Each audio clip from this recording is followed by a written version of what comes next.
Bienvenue dans cette nouvelle édition du QG News. Au sommaire, vers un retour du Maroc au sein de l'Union africaine. C'est en tout cas la demande officielle qui a été déposée par le royaume chérifien. Le pays avait quitté l'organisation en 1984 en réaction à la reconnaissance du Sahara occidental.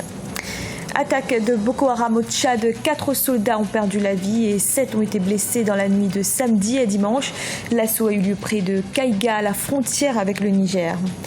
Et en Côte d'Ivoire, les chefs traditionnels du royaume de Bron appellent à la sauvegarde de leur culture. Ils exhortent notamment les intellectuels à s'adresser aux jeunes sur la préservation des coutumes. Le Maroc demande donc officiellement sa réadmission à l'Union africaine. Une lettre d'intention a été déposée vendredi 23 septembre au siège de l'organisation à Addis-Abeba. Pour rappel, le Maroc avait quitté l'Union africaine il y a 32 ans en réaction à l'admission du Sahara occidental. Zahra Mohamed Moutchou.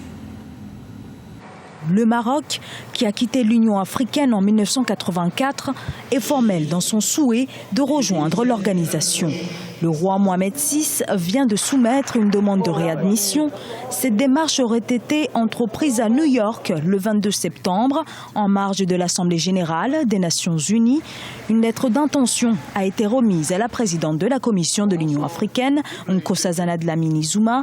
Une autre lettre a été déposée à Addis-Abeba, au siège de l'Union africaine. Le Maroc a changé, sa diplomatie économique lui a servi de levier pour pouvoir rattraper et surtout construire une stratégie africaine, une politique africaine. Le Maroc aujourd'hui s'appuie sur un socle très solide pour revenir en force. Le Maroc s'appuie sur des pays pour ce retour, sur des pays comme le Gabon. Il y a un axe stratégique avec le Gabon, avec la Côte d'Ivoire, le Sénégal et aussi le Mali. L'enjeu de ce retour au sein de l'UA est lié au Sahara occidental. Sur ce dossier, la diplomatie marocaine est très active depuis 3 ans, à la fois sur la scène continentale africaine, mais aussi à l'international.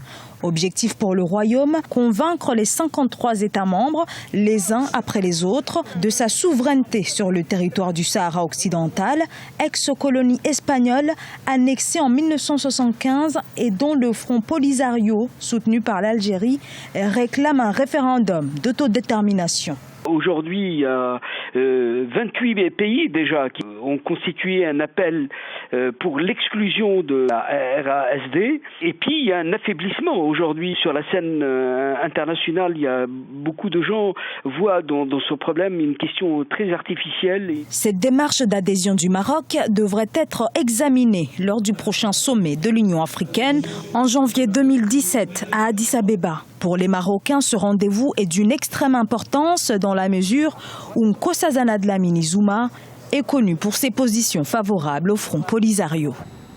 Dans l'actualité également, la CEAC, la Communauté économique des États de l'Afrique centrale, est actuellement en mission de sensibilisation dans la sous-région. Il s'agit d'informer les pays sur les moyens d'insérer dans leur ordre juridique les textes communautaires en matière de commerce et de libre-échange. La mission a également indiqué que le passeport CEMAC restait toujours d'actualité. Au Tchad, 4 soldats ont perdu la vie et 7 ont été blessés dans la nuit de samedi à dimanche à la frontière avec le Niger. Ils auraient été attaqués par des membres du groupe terroriste Boko Haram. Affaiblis militairement, les combattants de la secte nigérienne continuent pourtant de commettre des exactions. Mélina Bokassa. 4 soldats tchadiens ont péri dans une attaque attribuée à Boko Haram.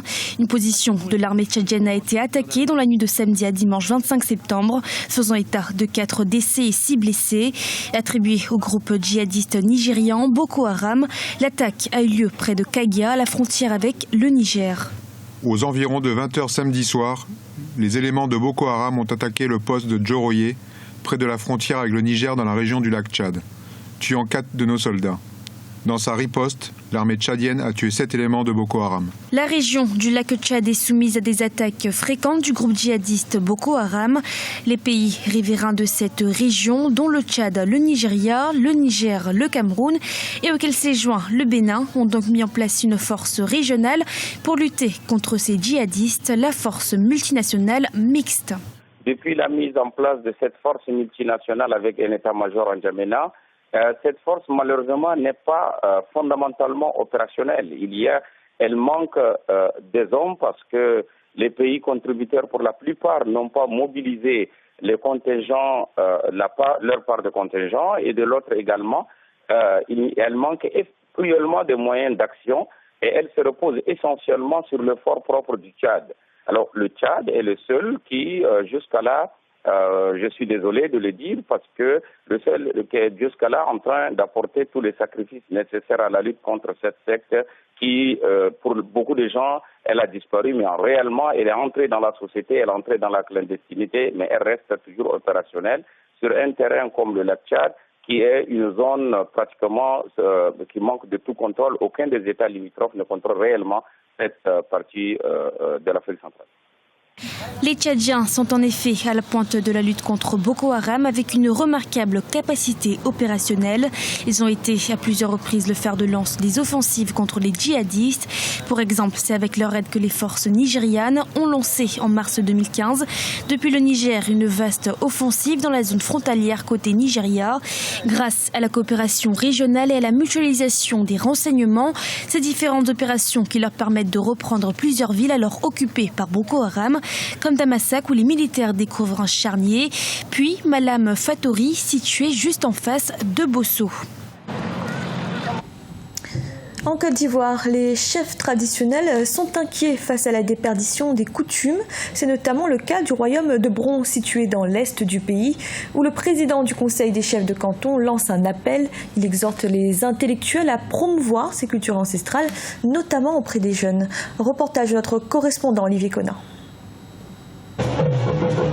Vers la renaissance de la culture Brong en Côte d'Ivoire. Peuple établi à l'est du pays, les Brong, également appelés à Bron, se préoccupent de leur culture menacée de disparition. Phagocytée par la culture dominante des Koulango, les Brong doivent faire face aux désintérêts d'une partie de la population. Le développement du pays impacte également de façon négative la préservation des us et coutumes aux grandes dames des autorités traditionnelles, comme Nana Obengo Kwaku. Président du Conseil des chefs de canton, de villages et des reines-mères du département de Transua, il exhorte les intellectuels à dépasser les préjugés afin de promouvoir la culture du peuple Brong. Au contraire de ce que les gens pensent, ce n'est pas la sorcellerie. C'est valoriser, d'abord se valoriser soi-même et valoriser son peuple et valoriser son entourage. Donc l'appel que je lance, où qu'il soit, quoi qu'il soit, qu'il revienne aux sources. Message bien perçu par les cadres de la région qui mènent à des initiatives pour que les jeunes s'imprègnent de la richesse du royaume Brong. Son organisation politique et administrative, par exemple, n'a rien à envier au gouvernement moderne. Le roi, chez nous, c'est le président de la République. Vous avez les chefs de province, donc qui sont ses ministres autour de lui. Ici, à Transua, c'est un village Pinango. Et juste à côté, vous avez un village, le siège du trône à Kwamou, qui est chargé de la protection de la forêt. Donc c'est cela, c'est un peu comme on pourrait l'appeler le ministre des eaux et forêts. C'est lui qui veille sur les richesses naturelles. Le royaume Brong a la particularité d'être à cheval sur deux États distincts. Le roi de Brong est établi en Côte d'Ivoire, mais son royaume s'étend au-delà de la frontière jusqu'au Ghana. Une frontière qui ne constitue pas un frein au déplacement des populations unies par une même culture multiséculaire. Au Mali, la ville de Ségou a accueilli du 22 au 25 septembre la première édition du Ségou Art, un salon d'art contemporain dédié aux talents émergents de l'Afrique de l'Ouest afin de leur donner plus de visibilité. Fort de son succès, l'événement devrait désormais avoir lieu tous les 2 ans. Reportage de notre correspondant Mokhtar Bari. La ville de Ségou au Mali devient de plus en plus une référence culturelle en Afrique. Après le festival des masques ou celui du fleuve, Ségou, la cité des Balanzans, a abrité du 22 au 25 septembre la première édition du Salon d'art contemporain du Mali. Plusieurs galéristes, collectionneurs, amateurs d'art et critiques d'art se sont retrouvés à Ségou autour des expositions, formations et conférences débats sur l'art contemporain africain. Pour une première édition, le salon se veut un pont entre les générations, d'où l'accent mis sur les jeunes artistes. Nous avons souhaité réunir les galéristes, les collectionneurs autour de la création contemporaine du Mali et d'ailleurs. Nous avons sélectionné une trentaine de jeunes artistes à travers le Mali et le continent pour présenter leurs œuvres, mais surtout nous visons à travers ce salon, à stimuler la consommation des œuvres artistiques par les nationaux et par les locaux. Le salon se positionne dans une perspective de marché pour les jeunes.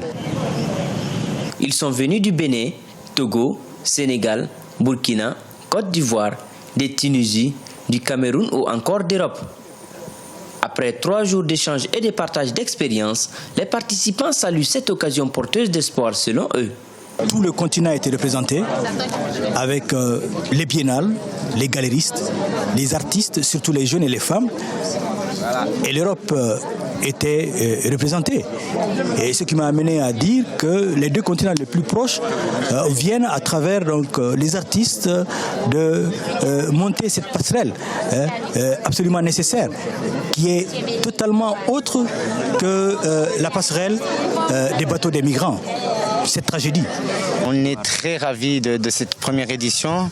Il y a eu beaucoup de participation de première classe. C'était dans une ambiance fraternelle extraordinaire. Et là, on vient de vivre des moments extraordinaires de solidarité, puis qu'on a transporté tous l'Afrique pour qu'elle parte avec ces beaux messages. Porté par la municipalité de Ségou et le centre culturel Corée, le salon Ségou Art se veut être une biennale avec pour ambition de contribuer de façon significative à la structuration des arts visuels au Mali, tout en favorisant l'émergence des jeunes artistes visuels en Afrique. Rendez-vous est donné pour la 2e édition en septembre 2018.